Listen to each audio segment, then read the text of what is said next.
স্টেজে গিয়ে শো করছে এরকম আছে। সেলেনা গোমেজ বিখ্যাত সেলিব্রিটি, তার লুপাস থেকে কিন্তু কিডনি খারাপ হয়ে গিয়েছিল।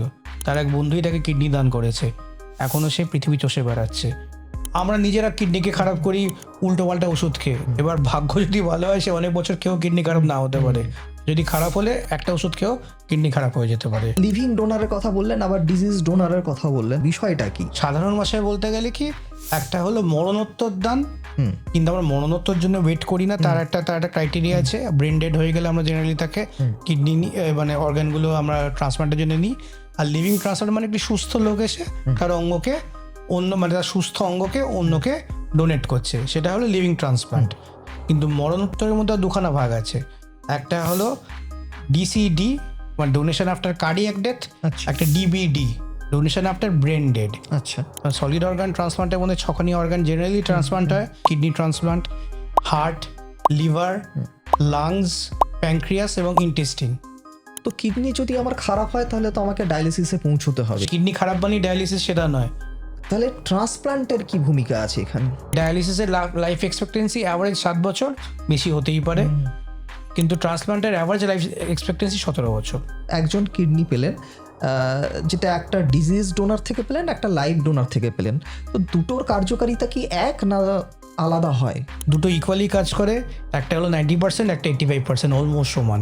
আমার একটা কিডনি লাগবে, তাহলে আমি এই কিডনিটা কিভাবে পাবো যদি আমার পরিবারের লোক দিতে না চায়? Hello and welcome back to health insight. আমরা এতদিনে রক্তদানের যে গুরুত্ব সেটা এতদিন আমরা বুঝেছি, যে কারণে প্রত্যেক বছর বিভিন্ন জায়গায় আমরা রক্তদান শিবির আয়োজন করি। কিন্তু অঙ্গদানের গুরুত্ব সেটা কি আমরা বুঝেছি? সেটা সম্পর্কে সচেতনতা কতখানি? আদৌ কি আমরা সচেতন? আপনি হয়তো বিশ্বাস করবেন না, প্রত্যেক বছর প্রায় 1 লক্ষ মানুষ একটা কিডনির জন্য অপেক্ষা করে।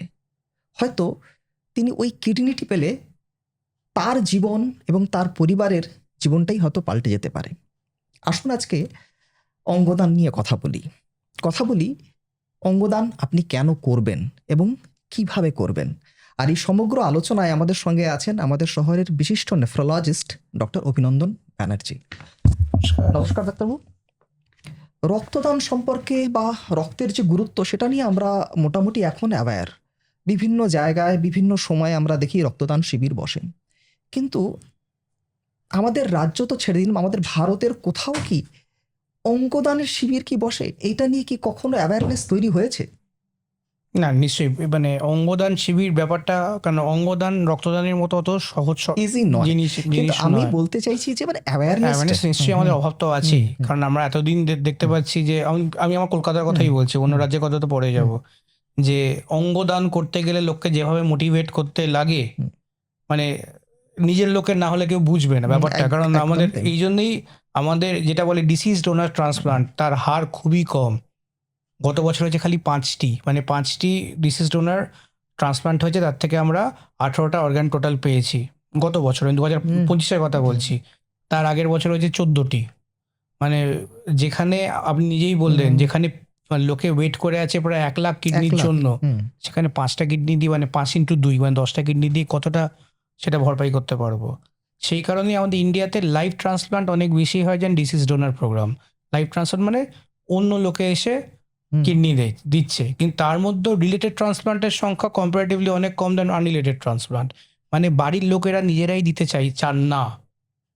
সেই কারণ এই নিয়ে অনেক মিথ আছে, অনেক ভুলভ্রান্তি আছে, যেগুলো লোকে ভাবে আমি একবার কিডনি নিলে সারা জীবন আর কিছু করতে পারবো না।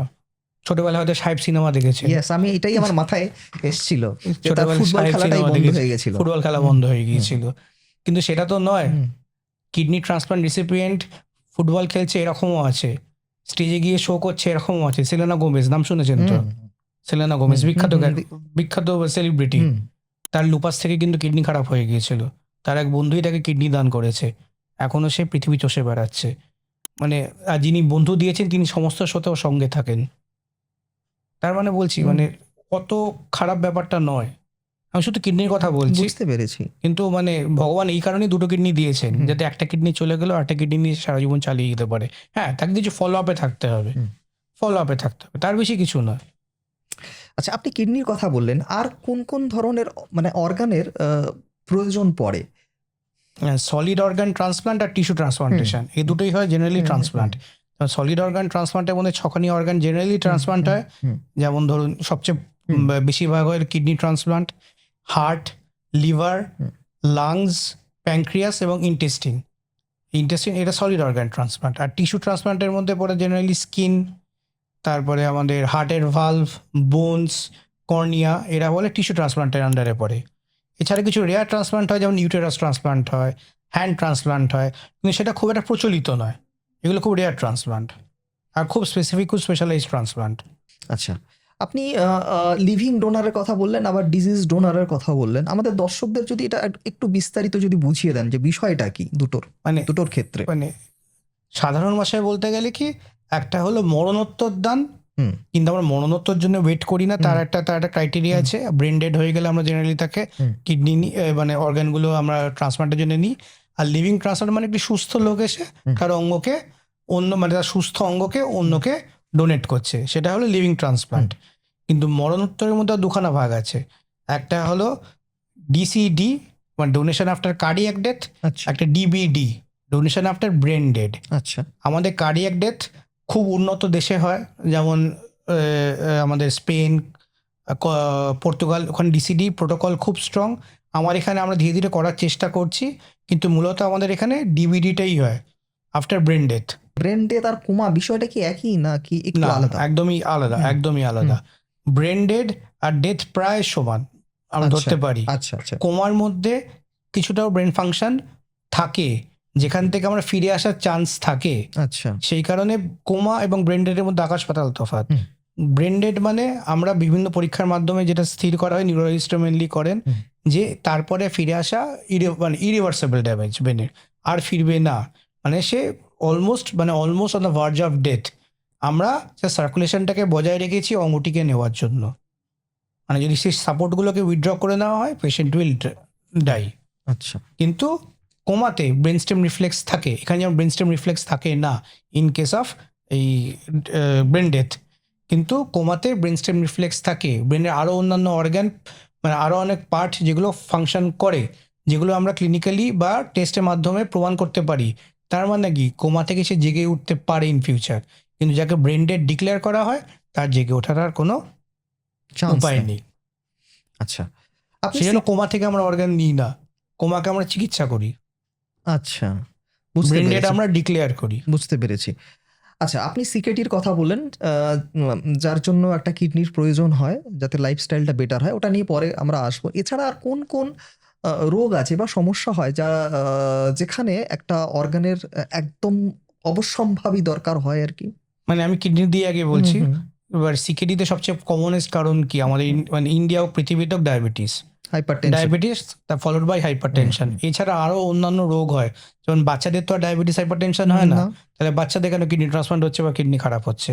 তাদের ক্যাকুট বলে একটা রোগ হয়, মানে যেটা হলো অ্যানাটমিক অ্যানোমালি, কনজেনিটাল অ্যানোমালি, মানে মানে বাই বার্থ তাদের কিছু ডিফেক্ট থাকে যেগুলো জন্য কিডনি খারাপ হয়। বা গ্লোমেরুলোনেফ্রাইটিস, এটা একটা বিশাল বড় আমব্রেলা টার্ম, এর আন্ডারে ইন্ডিভিজুয়াল অনেক রোগ আছে যে কারণে কিডনি খারাপ হতে পারে।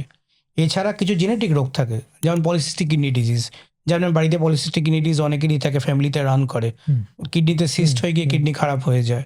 তা এইগুলো হলো জেনারেলি কমন কজ যেগুলোতে কিডনির মানে খারাপ হয়ে গিয়ে কিডনির রিকোয়ারমেন্ট হয়। এছাড়া আমরা নিজেরা কিডনিকে খারাপ করি উল্টো পাল্টা ওষুধ খেয়ে, যেমন বহু লোকে ওভার দ্য কাউন্টার মেডিসিন খাওয়ার খুব প্রচুর আমাদের দেশে তো মানে বহু লোক মানে যেহেতু আমাদের কোনো এই ব্যাপারে কোনো প্রেসক্রিপশন ম্যান্ডেটরি ব্যাপারটা নেই, ব্যথার ওষুধ লোকে খেয়েই যাচ্ছে, পেন কিলার ছোটখাটো ব্যথাতে। এবার ভাগ্য যদি ভালো হয় সে অনেক বছর খেয়েও কিডনি খারাপ না হতে পারে, যদি খারাপ হলে একটা ওষুধ খেয়েও কিডনি খারাপ হয়ে যেতে পারে। একটা ব্যথার ওষুধে একেআই হয়ে গেল, সে একেআই হয়তো রিকভার করলো না। একেআই যদি না রিকভার করে, যেটা অ্যাকিউট কিডনি ইনজুরি, সেটাকে সিকেডি বলে। যদি ভাগ্য খারাপ হয়, হতেই পারে। এর আমার কেস পেয়েছি আমরা, যেটাকে AIN বলে। AIN মানে এটা হলো অ্যাকিউট ইন্টারস্টিশিয়াল নেফ্রাইটিস, সেটা রিকভার না করে গ্র্যাজুয়ালি সিকেডি হয়ে গেছে জেনারেলি। সেই জন্য পেন কিলার বুঝে খাবেন, আর যদি মানে খানো ডাক্তারের পরামর্শ অনুযায়ী খাবেন, টানা খেয়ে যাবেন না। মানে এইগুলোভাবেই কিডনি জেনারেলি খারাপ হয়। কিছু লোকের ঘন ঘন ইনফেকশন হয়, হার্টের কারণে কিডনি খারাপ হয়, যেটাকে আমরা কার্ডিনাল সিনড্রোম বলি, যাদের বাত জাতীয় রোগ থাকে, রিউমাটোলজি রোগে, তার সাথে জেনারেলি কিডনি রোগ সঙ্গে অনেকের সাথে প্যারালালি আসে, যেমন লুপাস, অটোইমিউন ডিজিজ, এইগুলোতেও কিডনি খারাপ হয়। এটা গেল কিডনির পার্ট। এছাড়া যাদের যেমন লিভার সিরোসিস থাকে, এবার লিভার সিরোসিসে আগে জানতাম সবচেয়ে অন্যতম কারণ হলো, সেটা দেবদাস দেখিয়ে গেছে, অ্যালকোহল খাওয়া। কিন্তু এখন কিন্তু লিভার খারাপের মানে মেন কারণ অ্যালকোহল খাওয়া নয়, লিভার খারাপেরও মেন কারণ হলো ডায়াবেটিস। সেই জন্য এখন যেটাকে বলে, আগে বলতো যেটা ফ্যাটি লিভার ডিজিজ, ডায়াবেটিক রোগী তার এত মহিলা সিরোসিস নিয়ে আসছে কেন? মহিলারা তো অত অ্যালকোহল নেন না, তাহলে তাদের এত কি লিভার খারাপ হচ্ছে কেন? তাদের এই কারণ হলো ফ্যাটি লিভার ডিজিজ। যত ডায়াবেটিস বাড়বে সেই পরিমাণে কিডনির রোগ, লিভার রোগ সব বাড়বে। আর এখন যেটা বলছে, এটা শুরু হচ্ছে একদম সেই স্কুল লাইফ থেকে, যেই কারণে নতুন টার্মটা এসে CKM, cardio kidney metabolic syndrome, মানে সব কিছু মাদার অফ অল ডিজিজ ওই স্কুল লাইফ থেকে শুরু হচ্ছে। সেখান থেকে যদি লাইফস্টাইল মেনটেন করতে পারেন, এই ফিউচারে এই রোগগুলো আসবে না। এই ছোটবেলায় বাবু একটু করে বৃষ্টি খাওয়া, প্রতিদিন টিফিনে চকলেট নিয়ে যাও, এই জিনিসগুলো থেকে সবকিছু, কোল্ড ড্রিঙ্কস খাও, সবকিছু শুরু হলো ইনিশিয়ালি ওবেসিটি থেকে। মানে মেটাবলিক ফাংশনটা গন্ডগোল হলেই ওবেসিটি আসবে, তারপর থেকে সেখান থেকে তাদের ডায়াবেটিস আসবে, হাইপারটেনশন আসবে, ক্রনিক রোগগুলো, হার্টের রোগ, কিডনির রোগ, লিভারের রোগ, এগুলো আসবে। এটা বললাম ভিশিয়াস সাইকেল। এটা একটা রোগ ধরে চললে হবে না। CKM এই জন্য বলেন, এটা স্পেকট্রাম। শুরুটা হলো পুরোটাই মেটাবলিক সিনড্রোম দিয়ে, যে কারণে এখন লোকে মানে রোগটা নামতে স্কুল লাইফে চলে গেছে। মানে স্কুল লাইফ থেকে প্রাইমারি প্রিভেনশন করো। যে কারণে বলছে ওবেসিটি এখন একটা রোগ একদম। হ্যাঁ, মানে ওবেসিটি মানে এমন কিছু, মানে অনেকে ভাবেন না যে আমার আছে আমি খাচ্ছি দাচ্ছি, আমার চেহারা এইরকম।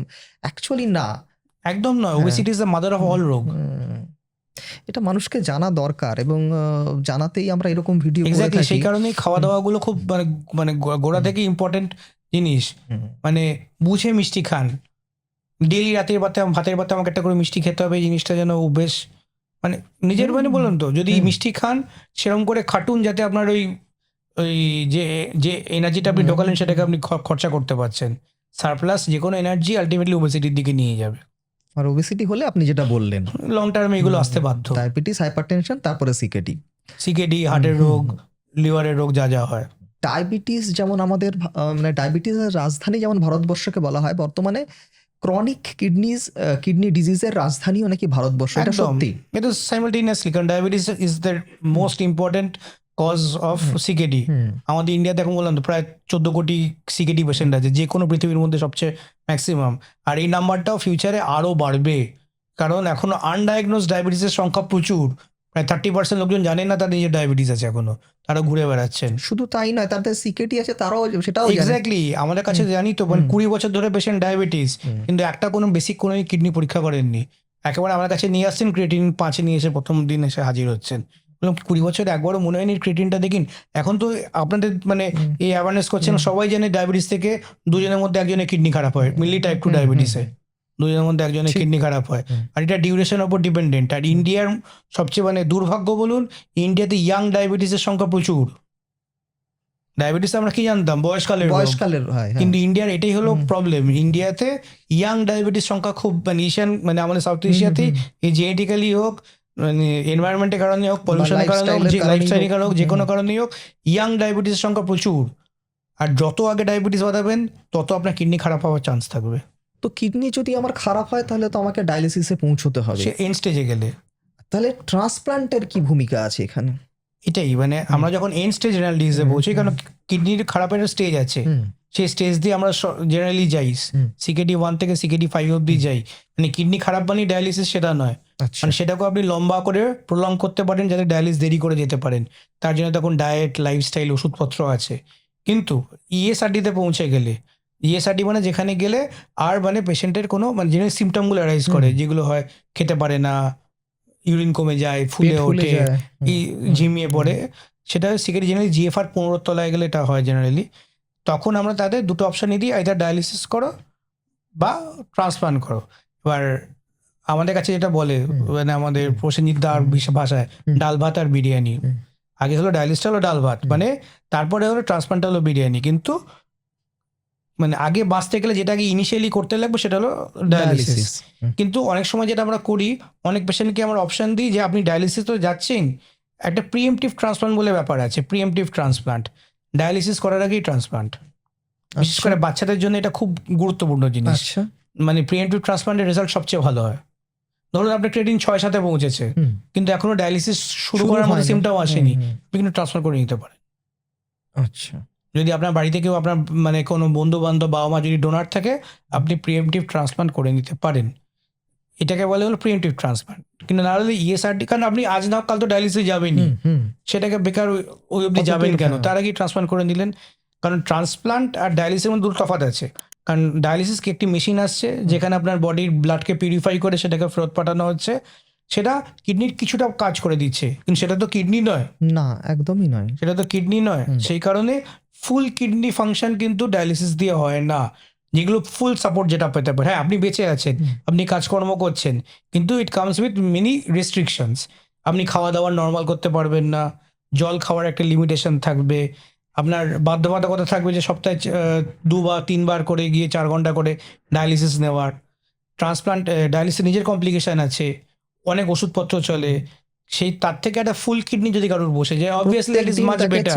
4 ঘন্টা প্রতি সপ্তাহে 3-4-12 মানে 12টা ঘন্টা তাকে সময় দিতে হয়, দিতেই হবে। এবং তিনি যদি সুস্থ সবল হন তাহলে তো ঠিক আছে, যদি চলতে ফিরতে না পারেন তাহলে তার সঙ্গে আরো একটা মানুষের একদম সময় চলে একদম যায়। কাউকে নিয়ে যেতে হয়, নিয়ে আসতে হয়, খাওয়ার দাওয়ার রেস্ট্রিকশন সাংঘাতিক ভাবে থাকে। সেই কারণেই আমরা যেটা বলি, আমরা সবাইকেই বলি, যদি আপনার অপশন থাকে ট্রান্সপ্লান্ট করার, always go ahead with transplant, কারণ transplant is any day better than dialysis. হ্যাঁ, যেটা বলতে পারেন যে আমার খরচা অনেক বেশি হতে পারে, সেটা নিয়ে আমি সেটা কিন্তু যেটা দেখা গেছে যে কিউমুলেটিভ খরচা অফ ডায়ালিসিস যদি আপনি 5 বছর বেঁচে থাকেন, একটি ট্রান্সপ্লান্টের থেকে অনেক বেশি। আচ্ছা। আর আমাদের টেক্সট বুক টিচিং বলে যে ডায়ালিসিসের লাইফ এক্সপেক্টেন্সি অ্যাভারেজ 7 বছর, বেশি হতেই পারে, কিন্তু ট্রান্সপ্লান্টের অ্যাভারেজ লাইফ এক্সপেক্টেন্সি 17 বছর। মানে টেক্সট বুকেই লেখা আছে। এটা তো অনেকটাই, মানে এটা তো ফ্যাক্ট, আমরা দেখিয়েছি তাই। আর এদের কি খাওয়া দাওয়ার কোনো নিয়ম থাকে না, এদের জল খাওয়ার কোনো বারণ থাকে না, পুরো ফ্রি, কোয়ালিটি অফ লাইফ খুব ভালো, চাকরি বাকরি, খেলাধুলা, কন্ট্যাক্ট স্পোর্টস বাদ দিয়ে অন্যান্য খেলা সবকিছু করতে পারে। নাই তো সেলেনা গোমেজ এক্সাম্পল দিলামই। ঠিক। তারপরে এদের আরেকটা জিনিস থাকে হলো, হ্যাঁ মাঝে মাঝে ডাক্তারের ফলো আপে রাখতে হয়, আর ইমিউনোসাপ্রেসেন্ট গুলো খেয়ে যেতে হয়। আচ্ছা, একটা জিনিস আমি জানতে চাইবো, সেটা হচ্ছে কিডনি আমাদের নানাবিধ কাজ করে। প্রথম হচ্ছে রক্তচাপ নিয়ন্ত্রণ করে, রেচন পদার্থ বের করে, আমাদের ইলেকট্রোলাইটগুলো মেনটেন করে, কন্ট্রোল করে। আমাদের ভিটামিন ডি সিনথেসিসে হেল্প করে। তো এতগুলো যে কাজ, ইভেন রক্ত উৎপাদনও সাহায্য করে। তো যখন আমি ট্রান্সপ্লান্ট করব, সেই কিডনি এই সবকটা কাজই কি করতে পারবে? একদম পুরো কাজটাই করবে। খালি আমাদের তরফ থেকে খালি দেখতে হয় হলো কিডনিটি যেন বডি রিজেক্ট না করে দেয়। কারণ আপনি একটা ফরেন বডি ঢোকাচ্ছেন, সে বডি ওটাকে কি ভাবে, ওটা একটা ফরেন মেটেরিয়াল, সেটাকে যাতে বডি রিজেক্ট না করে দেয়, বডি ইমিউন সিস্টেম যেন রিজেক্ট না করে দেয়, সেই কারণে ওই এত দামি ওষুধগুলো চলে, যাতে বডি ইমিউনিটিকে 0 করে রাখা হয়। সেক্ষেত্রে মানে ইনফেকশনের চান্স থাকে। ইয়েস, ওটাই আমি জানতে চাইছিলাম, সেক্ষেত্রে তার ইনফেকশনের চান্স থাকে নিশ্চয়ই। তাহলে তারপরে ইনফেকশনও বড় হতে পারে। আচ্ছা, তাহলে তিনি কিভাবে সতর্ক থাকবেন তাহলে? আমরা সেই কারণে আমরা জেনারেলি প্রথম 3 থেকে 6 মাস রুগীকে খুব মানে আমরা বলি যে খুব বেশি ভিড় জায়গায় যাবেন না, বাড়ির মধ্যে ঘোরাঘুরি করুন, খুব বেশি লোকের সামনে যাবেন না, অ্যান্টিবায়োটিক প্রোফাইল্যাক্সিস দিয়ে রাখি আমরা, যাতে ইউটিআই, খারাপ অপরচুনিস্টিক ইনফেকশন যেমন নিউমোসিস্টিস জিরোভিকি খুব কমনলি হয়, এগুলো যাতে না হয়, সিএমভি ইনফেকশন না হয়, তার জন্য আমরা এই ভ্যালগান সাইক্লোভির বা এই সেপ্ট্রান এই টাইপের ওষুধ প্রোফাইল্যাক্সিস লম্বা দিয়ে রাখি। 6 মাসের জন্য ভ্যালগান দিই, 1 বছরের জন্য আমরা সেপ্ট্রান দিই। আর ইস্যুটা হলো, দেখুন একদিন না একদিন তাকে তো বাইরে বেরোতেই হবে, সারা জীবন তো সে আর থাকতে পারবে না। তখন আমরা বলি যে নিজের যেগুলো বেসিক যেগুলো আপনি পদ্ধতি মানে আপনি নিতে পারেন, যেমন মাস্ক পরে ঘুরবেন, অতিরিক্ত ভিড় জায়গায় গিয়ে দাঁড়াবেন না, যদি দেখেন যে খুব খারাপ ওয়েদার যদি হচ্ছে বাইরে বেরোবেন না, যেগুলোতে আপনার সর্দি কাশি লাগতে পারে এইগুলো অ্যাভয়েড করে থাকবেন। ভ্যাকসিনগুলো যেন আগে থেকে নেওয়া থাকে, বা পরবর্তীকালে যখন আপনি ট্রান্সপ্লান্টের পর 1 বছর হয়ে যাবে, রেগুলার ভ্যাকসিনেশন করে নিজেকে আপডেট রাখবেন, যাতে চট করে ইনফেকশন না হয়, এইগুলো খেয়াল রাখতে হয়। বুঝতে পেরেছি। তো ধরুন আমার যদি কিডনির দরকার হয়, হ্যাঁ, তবে এটাও বলার যে যত দিন এগোয় আমার ইমিউনোসাপ্রেসেন্টের ডোজ তো কমে যায়, মানে প্রথম 6 মাসে যে ডোজ থাকে তারপর তো ধীরে ধীরে কমে যায়, সেই কারণে ইনফেকশনের রিস্কও ধীরে ধীরে গ্র্যাজুয়ালি আগের মতো আর থাকে না। মানে যত মানে আপনি ইমিউনোসাপ্রেসেন্টের ডোজ কমাচ্ছেন, যে ইমিউনিটি যেগুলো কমিয়ে রাখে, আপনার অবভিয়াসলি আপনার এই মানে যত ইমিউনিটি ফিরে আসছে তার মানে একটু একটু করে, মানে আমাদের একটা ফাইন ব্যালেন্স করতে হয়, যাতে ইমিউনিটি খুবও না ফিরে আসে যে বডি ওটাকে রিজেক্ট করে দিচ্ছে, আর এমন ইমিউন সাপ্রেশন যাতে না হয়ে যায় যাতে আপনি প্রতি মাসে একটা করে ইনফেকশন নিয়ে মানে মাঝখানে ভর্তি ওই হন আর কি। ফাইন ব্যালেন্সটা হলো ইম্পর্টেন্ট। যে কারণে আপনাকে ডাক্তারের পরামর্শ নিয়েই থাকতে হবে। এক্স্যাক্টলি, মানে আচ্ছা। ট্রান্সপ্লান্ট করলাম আর ভুলে গেলাম সেটা করাও ভুল। স্যার, লিভিং ডোনার বুঝলাম, এবং আরেকটা ডোনারের কথা আপনি বলছিলেন যেটা হচ্ছে যাদের ব্রেন ডেড হয়ে যায়, ডিসিজ ডোনার। Disease donor. তো এই যে দুই ধরনের যে ডোনার আছেন, তো এরা যখন কোনো অর্গ্যান ডোনেট করছেন, ধরুন আমি একজন কিডনি পেলেন, যেটা একটা ডিজিজ ডোনার থেকে পেলেন, একটা লাইভ ডোনার থেকে পেলেন, তো দুটোর কার্যকারিতা কি এক না আলাদা হয়? একদম সমান, মানে এটা নিয়ে একটা খুব বড় মিথ আছে, যেটা মানে আমি এটা ভাঙতে চাই আপনাদের প্রোগ্রামের মাধ্যমে, যে ডিসিজ ডোনারের কিডনি হলো বাজে কিডনি, যে কারণে I will always go for মরা মানুষের কিডনি, মরা মানুষের কিডনি, যেটা লোকে ভাবে, কিন্তু একদম নয়, দুটো ইকুয়ালি কাজ করে। এমনকি এমন দেশ আছে যেখানে শুধু এই ডিসিজ ডোনার প্রোগ্রামই শুধু চলে, তারা কি বেঁচে নেই? 10 বছরের যদি আপনি যদি গ্রাফ সার্ভাইভাল রেট দেখেন, একটা হলো 90%, একটা 85%, অলমোস্ট সমান। বুঝতে পেরেছি। আচ্ছা, ধরুন আমার একটা কিডনি লাগবে, তাহলে আমি এই কিডনিটা কিভাবে পাবো যদি আমার পরিবারের লোক দিতে না চায়? মানে আইডিয়ালি আমাদের পরিবারের লোক না দিতে চাইলে আপনি যেটা করতে পারেন হলো, যে কোনো হসপিটালে যেখানে ট্রান্সপ্লান্ট প্রোগ্রাম চলে সেখানে গিয়ে আপনি আমাদের এখানে যেটু আমাদের হলো রিজনাল, মানে রোটো রেজিস্টার করাতে পারেন। আচ্ছা। রোটো রেজিস্টার করলে আপনার নাম ধাম সবকিছু একটা সেন্ট্রাল রেজিস্ট্রি আমাদের মেনটেন করে, এটা ন্যাশনাল নোটো বলে, তার রিজনাল পার্টটাকে রোটো বলে।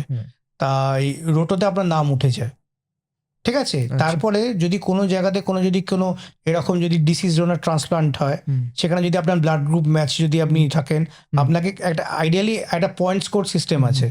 সেই পয়েন্ট সিস্টেমটা আমাদের পশ্চিমবাংলা এখন অতটা চালু হয়নি, আচ্ছা। অনেক জায়গাতেই এটার একটা পয়েন্ট স্কোর সিস্টেম আছে। সেই পয়েন্ট দিয়ে মানে প্রেফারেন্স দেওয়া হয় কার অ্যালোকেশন আগে পাবে করে, আপনাকে সঙ্গে ম্যাচিংটা সব থেকে বেশি এক্স্যাক্টলি কে অ্যালোকেট বেশি পাবে। যেমন একটি পিডিয়াট্রিক পেশেন্ট অলওয়েজ অ্যালোকেশন তাদের উপর দিকে থাকে কম্পেয়ার টু বয়স্ক পেশেন্ট। তার মানে কি দুজনে কি বাঁচার রাইট নেই? কিন্তু না, পয়েন্ট স্কোর সিস্টেম সেরকম করেই করা হয়েছে। যদি দেখুন কারোর যদি অ্যাক্সেস ক্রাইসিস থাকে, অ্যাক্সেস ক্রাইসিস মানে ডায়ালিসিস তো হতে গেলে ফিস্টুলা বা লাইন দিয়ে হয়, তার হয়তো অনেক দিন ধরে ডায়ালিসিস হতে হতে তার সমস্ত অ্যাক্সেস এক্সস্টেড হয়ে গেছে, তার কোনো অ্যাক্সেস আর নেই। এদের আমরা আগে আমাদের প্রেফারেন্স দিতে হয়, নাহলে বাঁচবে কি করে? ঠিক না, অন্যকে তো ডায়ালিসিস, এই জন্য এদের পয়েন্ট স্কোরিং সিস্টেম আছে। এই পয়েন্টগুলোকে দিয়ে একটা স্কোর করা হয়, করে যার স্কোর বেশি তাকে আগে কিডনি দেওয়া হয়। এইভাবে আপনি যদি কেউ যদি এরকম কিডনি মানে আইডিয়ালি রেজিস্টার করতে চান, তাহলে আইডিয়া নিজের বন্ধু বান্ধব যদি না কেউ দিয়ে থাকে, তাহলে যে হসপিটালে ট্রান্সপ্লান্ট হয় সেখানে গিয়ে এই নোটো বা রোটো থেকে রেজিস্টার করাতে পারেন। তারা জানবে যে আপনি এরকম একটি কিডনির জন্য ওয়েট করছেন, আপনার নাম সমস্ত মানে ইন্ডিয়াতে জানবে।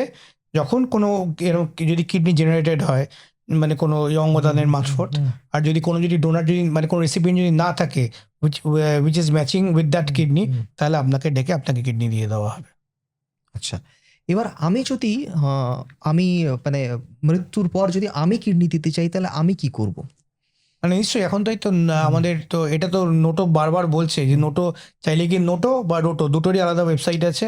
আপনি নিজেকে নিজের নাম রেজিস্ট্রি করতে পারবেন, আপনি নিজে গিয়ে অর্গান ডোনার প্লেস করতে পারবেন, আপনাকে একটা সার্টিফিকেট দেবে, খালি প্রমাণ রাখতে হবে। আপনি একা করলে সেটা হবে না, সঙ্গে আপনার কোনো উইটনেস নিয়ে যেতে হবে। আচ্ছা, কারণ আপনি যখন অঙ্গদানের পর্যায়ে যাবেন তখন তো আপনি নিশ্চয়ই জ্ঞানে নাও থাকতে পারেন। একদমই তাই। মানে বেসিক্যালি অঙ্গদানটা তো করে বাড়ির লোকে, পেশেন্ট তো নিজে আর করতে পারে না, কারণ যে পেশেন্ট যে অবস্থায় পৌঁছে তখন তিনি আর অঙ্গদান পর্যায়ে থাকেন না।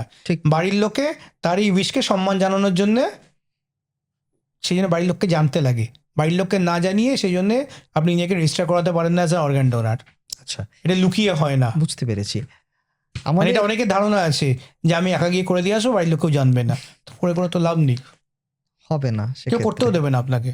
সেই জন্য বাড়ি থেকে একজন রিলেটিভকে আপনাকে উইটনেস হিসেবে নিয়ে যেতে হয়, বা নিয়ে যেতে হয় না, মানে ওই যখন অনলাইনে আপনি রেজিস্ট্রি করছেন তখন তাকে সই করতে হয়।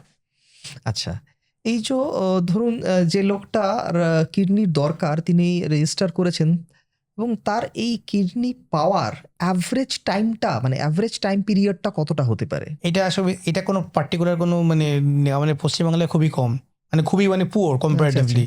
অন্যান্য স্টেটে যেখানে ডিসিজ ডোনার প্রোগ্রাম খুব মানে ভালো দমে হয় সেখানে খুব তাড়াতাড়ি পেয়ে যায়, এরকম কোনো টাইম ফ্রেম অ্যাজ কিছু নেই, মানে যেখানে যেরকম ডিজিজ ডোনার প্রোগ্রাম ভালো হয় সেরকম সেটা পেয়ে যাওয়ার চান্স থাকে। আচ্ছা। কয়েক মাস হতে পারে, কয়েক বছরও হতে পারে, মানে এরকম কোনো টাইম ফ্রেম কিছু টাইম নেই। ফ্রেম কিছু দেওয়া যায় না, কারণ আমাদের বললাম তো আমাদের এখানে অ্যাওয়ারনেসটা এতটাই কম যে বললাম তো গত বছর খালি 5টি খালি অঙ্গদান হয়েছে শুনলাম তো 2025 সালে। অথচ প্রত্যেক বছর কত মানুষের ব্রেন ডেড হয়ে যাচ্ছে। হচ্ছে তো, আপনি এখনই কলকাতায় খুঁজুন না, বিভিন্ন হসপিটালে আপনি নয় করেন গোড়া দশেক ব্রেন ডেড খুঁজে পেয়ে যাবেন। তাহলে 10টা ব্রেন ডেড যদি হয় তাহলে তাতে 20টা কিডনি আছে, একদম লিভার আছে, একদম, প্যানক্রিয়াস আছে, নিশ্চয়ই কত মানুষ একদম।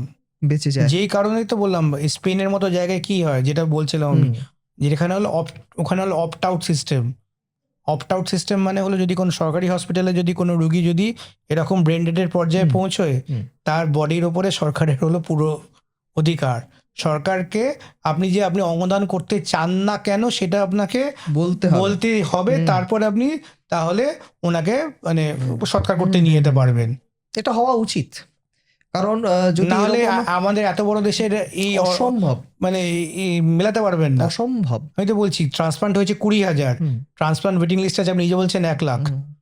1 লক্ষ মানুষ 1 লাখ কিডনির জন্য অপেক্ষা করছে। আমি 1 লাখ মানুষের কথা আমি বলছি, তাহলে 1 লাখ মানুষ তিনি হয়তো পরিবারের একজন মানে কি বলবো খুব ইম্পর্টেন্ট মেম্বার, তিনি হয়তো আর্নিং মেম্বার, এবং তার সঙ্গে আরো 3জন 4জন করে জুড়ে আছে। মানে তিনি যদি একটা কিডনি পেয়ে যান, তিনি হয়তো তার পরিবারটাকে আবার নতুন করে দেখতে পারেন, তার ছেলের হয়তো পড়াশোনাটা হলো, তার মেয়ের হয়তো বিয়েটা হয়ে গেল। এই জন্যই অ্যাওয়ারনেসটা জায়গা খুব দরকার যে আমাদের অঙ্গদানে কোথায় আমরা পড়ে আছি, আর সেখানে কতটা যেখানে দরকার। আমি তো বলছি যে ইন্ডিয়া হলো, আপনি যেটা বললেন ক্যাপিটাল অফ সিকেডি, 14 কোটি সিকেডি, তাদের তো কোনো না কোনো সময় অঙ্গদানের দরকার পড়বে। একদমই 14 কোটি, ভাবতে পারছেন? সেখানে আপনি অঙ্গদান করছেন বছরে কিডনি 13,000 কোনোদিন ম্যাচ করতে পারবে? কোনোদিন ম্যাচ করতে পারবে না, কোনোদিনই হবে না। তার মানে কত লোক কিডনি না পেয়ে মারা যাবে, মানে জাস্ট ভাবা যায় না। সত্যি তাই। আমি আরেকটা জিনিস আপনার কাছে জানতে চাইবো যে এই যে অঙ্গদানের কি কোনো বয়স সীমা আছে, যে আমি এই বয়স অবধি আমি দিতে পারবো, তারপর হয়ে গেলে আর আমার মানে দেওয়া না দেওয়া সমান? এটা একটা রিলেটিভ ক্রাইটেরিয়া বেসিক্যালি। আমরা জেনারেলি বলি যাকে কখনো অঙ্গদান করতে বলি যে 60 বছরের যেন নিচু বয়স হয়, সুগার প্রেশার যাতে না থাকে, কিন্তু এগুলো সব রিলেটিভ কন্ট্রাইন্ডিকেশন, অ্যাবসলিউট কন্ট্রাইন্ডিকেশন নয়। 80 বছরের মহিলা কিডনি দান করতে পারেন যদি তার GFR 80-র উপরে হয়, কিন্তু সেটা চান্স কম, সেটাও মানে ল্যাব দিয়ে টেস্ট করে বার করতে হয়। যদি কেউ হয়, আইডিয়ালি আমরা 60 কাট অফ রাখলেও, মানে age is a relative criteria, মানে রিলেটিভ মানে কন্ট্রাইন্ডিকেশন, ওটা অ্যাবসলিউট কন্ট্রাইন্ডিকেশন নয়।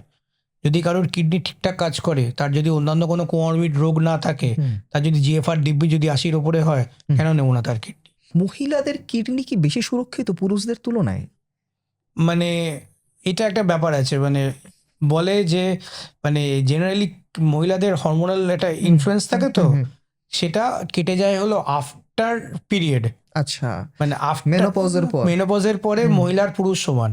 আচ্ছা, তার আগে বলতে পারেন মহিলাদের অনেক কিছু রোগ হওয়া থেকে আটকায় হলে হরমোনাল মিলিউ, যেটা পুরুষদের রিস্ক ফ্যাক্টরটা অনেক বেশি সেই কারণে। ঠিক, কিন্তু আফটার মেনোপজ সেটা কেটে যায়।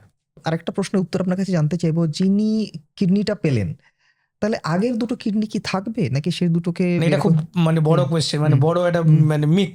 মানে আমার কি একটা কিডনি খারাপ হয়েছে তাই জন্য আমি সিকেডি হয়ে গেছি? না, দুটো কিডনি খারাপ না হলে সে সিকেডি হয় না। একটা কিডনি যদি খারাপ হতো সে তার 8টা কিডনি দিব্যি চালিয়ে দিতে পারতো। এরকম কি হয় যে একটা কিডনি খারাপ একটা কিডনি ঠিক, এরকম কি হয়? হয়তো অনেক সময় তো হয়, সেগুলো সার্জিক্যাল কেস হয়। একটা কিডনিকে কেটে বাদ দিয়ে দিলাম, একটা কিডনির টিউমার হলো, একটা কিডনিতে কোনো স্টোন হওয়ার জন্য হাইড্রোনেফ্রোসিস হলো, সে খারাপ কিডনিটাকে বাদ দিয়ে দিল, অন্য কিডনি সে দিব্যি চলে গেল। এই যে অঙ্গদান হচ্ছে, অঙ্গদানে কি দুটো কিডনিকে দিয়ে দিচ্ছে না তো? তিনিও একটা কিডনি দিচ্ছেন, আর যিনি বাঁচছেন তিনিও একটা কিডনি নিয়ে বাঁচছেন। একদম। তার মানে কি?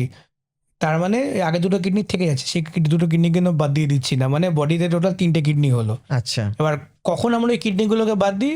সে কিছু সিচুয়েশনে বাদ দিই। যেমন ধরুন এডিপিকেডি রোগটার নাম বললাম, পলিসিস্টিক কিডনি ডিজিজ, তাতে কি হয় কিডনির সাইজ অনেক বড় হয়ে ওঠে। আচ্ছা, অনেক বড় হয়ে ওঠে কিডনির সাইজ, মানে পেটে থাকারই জায়গা হয় না, নতুন কিডনি বসাবো কোথায়? তখন সেই কিডনিগুলোকে বাদ দিয়ে দিতে হয় কিডনিটাকে বসানোর জন্য। আচ্ছা, বা অনেক সময় থাকে যে ক্রনিক পাইলোনেফ্রাইটিস, মানে সেই কিডনিতে বারবার ইনফেকশন হতে হতে হতে কিডনি খারাপ হয়ে গেছে, সেই কিডনিগুলোকে আমাদের ভাষায় বলি পচা কিডনি। আচ্ছা। কারণ নতুন ট্রান্সপ্লান্ট যখন করবো, ইমিউনোসাপ্রেস করবো, যখন ইমিউনিটি চলে যাবে কি হবে, ইনফেকশনের চান্স থাকবে, বেড়ে যাবে। তখন ওই পচা কিডনিগুলো রেখে লাভ থিওরিটিক্যালি নেই। ইনফেকশন হওয়ার জন্য একদম বসে আছে, সেগুলোকে রাখার কোনো মানে হয় না। সেই জন্য এরকম কেসে জেনারেলি কিডনিগুলোকে বাদ দিয়ে আমরা ট্রান্সপ্লান্ট করি। আদারওয়াইজ নাহলে কিডনিটা তো কিডনির জায়গায় বসে না, এই কুচকির এই ধারে বসে, রাইট ইলিয়াক ফসায় বসে। সেই জন্য তখন বডিতে 3টে কিডনিই থাকে। আমরা সেকেন্ড ট্রান্সপ্লান্টও করি, অনেক সময় এই কিডনিটা না চললে আমার সেকেন্ড ট্রান্সপ্লান্ট হলো, তখন কিডনিটা এইদিকে বসলো, আর একটা 4টে কিডনি হয়ে গেল, আগেরটা বাদ দিই না আমরা। আচ্ছা। গ্রাফটেক্টমি করি না, কারণ এটা একটা অনেক বেনিফিটও আছে। আচ্ছা। It acts as a sink মানে কি, মানে বডিতে তো আপনি যখন কিডনি বসাচ্ছেন তখন কি হচ্ছে, ওর অ্যাগেনস্ট, ওটা অ্যান্টিজেন, ওর অ্যাগেনস্ট সমস্ত অ্যান্টিবডি তৈরি হয়ে সেটাকে টেনে নিয়ে ওটাকে রিজেক্ট করতে যাচ্ছে। এটা তো কি হয়, তার কি হয়, অ্যান্টিবডি কি বলি কি অনেকদিন ধরে কি হয়, ওখানে যেতে যেতে ওই পথটাই চিনে গেছে, নতুনটাকে তখন চিনতে পারেনি। তার মানে কি, it will act as an antibody sink. মানে ওটাকে যদি রেখে দিই, তারপর যখন নতুন ট্রান্সপ্লান্টটা করবো, অ্যান্টিবডি ভাববে কিন্তু ওখানে আমার পুরনো জায়গায় কিডনিটা আছে, ওটা একটা মেমোরি থাকে, ওখানে যাবে, মানে এই কিডনিটা বেঁচে যাবে। আচ্ছা। It's as an antibody sink. সেই কারণে আমরা চট করে বাদ দিই না, যদি না কোনো কারণ না থাকে। মানে এটা ফাঁকি দেওয়া একরকম। হ্যাঁ, এক টাইপের ফাঁকি দেওয়া, যাতে ওইটা তারপরে কি ইমিউনোসাপ্রেশন দিয়ে তারপরে অ্যান্টিবডিগুলোকে মেরে দাও। মানে মেরে দাও মানে মানে কমিয়ে দাও, বুঝতে পেরেছি। এক টাইপের ফাঁকি দেওয়া। আচ্ছা, এইবার যারা লিভিং ডোনার, মানে যিনি বেঁচে আছেন এবং তিনি একটা কিডনি দান করেছেন, তিনি তো একটা কিডনি নিয়ে বেঁচে থাকবেন, তাহলে ওই একটা কিডনি নিয়ে তিনি কি সুস্থ স্বাভাবিক জীবন যাপন করতে পারবেন? একদম, যদি নিয়ম কানুন, সমস্যা হবে না তার? দেখুন, এবার কার কি ফিউচার আছে বলা খুব মুশকিল। ধরুন সে এখন যিনি যিনি ডোনেট করলেন, তিনি একটি সুস্থ সবল লোক, তার অন্য কোনো রোগ নেই, তার 20 বছর পরে ডায়াবেটিসও যদি হয়, ঠিকই, তখন কি দুটো রিজার্ভের জায়গায় একটা কিডনি হয়ে গেছে, সেই রিজার্ভটা কমে গেল না। দুটো কিডনি নিয়ে যতদিন চালাতে পারতো, একটা কিডনি নিয়ে সেটা কম্পারেটিভলি কম চলার চান্স আছে। সেই জন্যই বলা হয় যারা ডোনার হবেন তারা খুব ভালো লাইফস্টাইল মেনটেন করুন, যাতে মেটাবলিক রোগগুলো না আসে। বা তাদের যেটা বলা হয়, এমন কিছু খেলাধুলা করবেন না যেখানে পেছের ধাক্কা ফাক্কা লাগতে পারে, বা সেটা ফুটবল হতে পারে, কন্ট্যাক্ট স্পোর্টস হতে পারে। কিন্তু আমরা জানি কিডনি ট্রান্সপ্লান্ট করে পেশেন্ট ফুটবল খেলে আছে, বার্সেলোনাতেও খেলেছে। আচ্ছা, এক্স্যাক্টলি, মানে ওগুলো তো এগুলো রিলেটিভ ব্যাপার। কিন্তু সেরালি কি হয়, যদি চোট খেয়ে যায় বাই চান্স ওই একটা কিডনি, তখন রিস্ক হতে পারে। কিন্তু যদি ডাক্তারের আন্ডার রেগুলার ফলো আপে থাকে, তার কিছু হয় না। এত যে পেশেন্টের যে কিডনিতে ক্যান্সার হয়ে কিডনি বাদ যাচ্ছে, তারা কি বাঁচছেন একটা কিডনি নিয়ে? একই জিনিস না। আমাকে ভবিষ্যতে কিডনি ট্রান্সপ্লান্টে না যেতে হয়, তাহলে আমি আজ থেকে কি ধরনের লাইফস্টাইল মেনটেন করবো যাতে আমাকে ওই জায়গায় না পৌঁছতে হয়? মানে কিডনি ট্রান্সপ্লান্ট না যেতে, না কিডনি রোগী যাতে আমার না হয়। তাহলে ফার্স্ট অ্যান্ড ফরমোস্ট বললাম, তাহলে আপনাকে বয়স পিছিয়ে সেই ছোটবেলায় যেতে হবে, যেখান থেকে আপনি আপনার সমস্ত অভ্যাস তৈরি করেছেন, খাওয়া দাওয়া বলুন, ব্যায়ামের বলুন, সবকিছু অভ্যাস সেখান থেকে শুরু হয়েছে। এখন যেটা করতে পারেন, যাদের সুগার প্রেশার হয়ে এসে গেছে, রেগুলার ডাক্তারের ফলো আপে থাকুন। ডাক্তার বলুক না বলুক, এখন তো অনেক কিছু নিজের হাতে আছে। আমাকে বললাম, অনেকেই বলছেন ডাক্তারবাবু তো আমাকে করতে বলেননি। আরে না বলে, এখন তো আর আগের যুগ নেই, এখন এরকম এত ইনফরমেশনের যুগ। আপনি রুটিনলি ল্যাবে যান, গিয়ে একটা ইউরিন পরীক্ষা, একটা ক্রেটিন পরীক্ষা, এগুলো করতে তো কিছু যায় আসে না। কারণ এইগুলোতেই ইনিশিয়ালি রোগ ধরা পড়ে। আমি বলছি, এই ডায়াবেটিস থেকে ক্রেটিন বাড়ার অনেক আগে থেকে ইউরিনে প্রোটিন আসা শুরু করে। আচ্ছা, মোস্ট কমনলি, মানে রেয়ার আছে, মানে এক্সেপশন আছে, মোস্ট কমনলি আগে ইউরিনে প্রোটিন আসে, তারপরে ক্রেটিন বাড়ে, যদি অনেকদিন চলতে যদি থাকে। যদি আপনি সেই প্রোটিনটাকে যদি সেই জায়গায় আটকে দিতে পারেন, তাহলে ক্রেটিন বাড়া পর্যায়ে অবধি আর যায় না। বুঝতে পেরেছেন তো? বুঝতে পেরেছি। আর কিডনির কোনো রোগীর কোনো ইনিশিয়ালি কোনো সাইন সিমটম থাকে না যে আপনি এই সাইন সিমটমের জন্য ওয়েট করছেন। কিডনির সাইন সিমটম আসছে মানে এই রোগটা অনেকটা অলরেডি প্রোগ্রেস করে গেছে। ক্রেটিন বেড়ে যাওয়া মানে আপনার কিডনি 50-60% ড্যামেজ হয়ে গেছে। ক্রেটিন বেড়ে যাওয়া মানে, তার আগে যদি আটকাতে হয়, এই রুটিনলি এই টেস্টগুলো করা ছাড়া আপনি ধরতে পারবেন না। কাদের করতে বলবো? যাদের রিস্ক ফ্যাক্টরগুলো আছে কিডনি খারাপ হওয়ার, সবার তো হয়তো নয়, কিন্তু ধরুন এই বলুন ডায়াবেটিস আছে, হাইপার টেনশন আছে, ফ্যামিলি হিস্ট্রিতে কিডনির রোগ আছে, রেকারেন্ট যারা স্টোন ফর্ম করে, যাদের ব্যথার ওষুধ খেতে লাগে বাতের জন্য, হার্টের রোগ আছে, বয়স্ক রোগী, এরা রুটিনলি যাতে এই পরীক্ষাগুলো করেন, মানে গিয়ে এই পরীক্ষাগুলো করে আগে থেকে যেন কিডনিকে ধরার রোগের চেষ্টা করেন। মানে কিডনি যত আগে ধরতে পারবেন, তত এটাকে নিয়ে লম্বা টানা যাবে, যাতে ডায়ালিসিস ট্রান্সপ্লান্ট অবধি না যেতে চায়। আমরা কোনো কিডনি রোগকে সারিয়ে দিতে পারি না, ফ্র্যাঙ্কলি বলছি। সিকেডি সারিয়ে দেওয়ার রোগ নয়। আমরা কি করতে পারি? প্রোগ্রেশনটাকে স্লো করতে পারি। Slow. ডায়ালিসিস আপনার হয়তো আজকেই লাগতো কি 10 মাস পরে লাগতো লাগতো সেটা সেটা আমরা আমি টেনে 10 বছরে গিয়ে লাগবে, যাতে আপনি নর্মাল লাইফ স্প্যানটা কাটিয়ে বেরিয়ে যেতে পারেন। এটাই হলো টার্গেট, বুঝতে পারছেন? সেই জন্য যত আগে ধরবেন, যত আগে স্টেজে ধরবেন, তত আপনার জন্য বেটার। যেমন আমাদের কাছে সিকেডি 1-2 আসে না, আমরা সিকেডি 3 থেকেই তার ম্যানেজ করা শুরু করি, কিন্তু 3কেও টেনে 10 বছর টানা যেতে পারে যদি আপনি আগে রোগটাকে ধরেন, এই নিয়মগুলো মানেন, আর উল্টোপাল্টা ওষুধপত্র যদি না খান, বাস এটাকে টেনে লম্বা যেতে পারে। মানে discipline is the main thing এই কিডনি রোগের ট্রিটমেন্টের জন্য, যাতে আপনি ডায়ালিসিস বা ট্রান্সপ্লান্ট প্রিভেন্ট করতে যদি চান। মানে ক্রিয়েটিনিন কমিয়ে দেওয়ার পৃথিবীতে কোনো ওষুধ হয় না অ্যাজ সাচ। লোকে আমাদের কাছে বলে ক্রিয়েটিনিন কমিয়ে দিন। প্রচুর লোকে জানতে চায় যে আমি কি খেলে আমার ক্রিয়েটিনিন কমবে, এক্স্যাক্টলি, মানে কি ওষুধ খেলে আমার ক্রিয়েটিনিন কমবে। মানে অ্যাজ সাচ এরকম কোনো ওষুধ নেই পৃথিবীতে। এখন ক্রিয়েটিনটা কোনো রোগ নয়, রোগ নয় এটা। ক্রিয়েটিনটা একটা মাসেলের প্রোটিন প্রোডাক্ট, যেটা তৈরি হচ্ছে নর্মালি, এটা ইউরিন দিয়ে বেরিয়ে যায়। যখন জিএফআর কমতে শুরু করে, ইউরিন দিয়ে বেরিয়ে যেতে পারছে না বলে, বডিতে জমছে বলে ক্রিয়েটিন মাত্রাটা বেড়ে উঠছে। একমাত্র যদি আপনার কিডনি যদি ইমপ্রুভ করে কোনোভাবে, তবেই তাহলে ক্রিয়েটিন আপনার কমবে। কমবে। আর যেহেতু সিকেডি ইজ ইরিভার্সেবল, মানে ক্রনিক জিনিস, চট করে ইমপ্রুভ করে না, তাহলে বলবে ক্রিয়েটিন কি করে কমে গেল? আপনি ডায়েট ফলো করছেন বলে ক্রিয়েটিন কমে গেল, কিন্তু কিডনি আপনার সেরে গেল না। ঠিক। আচ্ছা, আপনি বলছেন কিডনির রোগটা irreversible, chronic kidney disease, chronic kidney ডিজিজটা, ক্রনিক কিডনি ডিজিজটা নামই ক্রনিক, সেই জন্য আসছে সিকেডি। আচ্ছা, এইবার অনেক কোম্পানি আছে বা অনেক সংস্থা আছে যে বেশ কিছু ওষুধ বা বেশ কিছু পদ্ধতির কথা বলে, যারা বলে যে কিডনি আগের মতন অবস্থায় ফিরিয়ে দেবে। এটা কতটা সত্যি? মানে আমি কোনোদিন লিখিনি, আমার কোনো জানা নেই, জানতে পারলে আমিও বাধিত হব। মানে বহু সোশ্যাল মিডিয়াতে আমরা দেখি যে অমুক প্রসেস ইউজ করলে আমি কিডনি কারো নাম নিতে চাই না, কিছু বলতে চাই না। জেনারেলি মানে যে কোনো ক্রনিসিটি মানেই কি, ক্রনিক মানেই তো সেটা সে পার্টে একদমই, হ্যাঁ, মানে ফাইব্রোটিক হয়ে গেল, সে ফাইব্রোসিস কি করে রিভার্স করবেন? ঠিক আছে। সিকেডিকে আপনি স্লো করতে পারেন। সিকেডি ইনফ্যাক্ট যেটা বলে হলো, সিকেডির যে মানে যে প্রোগ্রেশনের যে গ্রাফটা, that is parabolic, straight line graph নয়।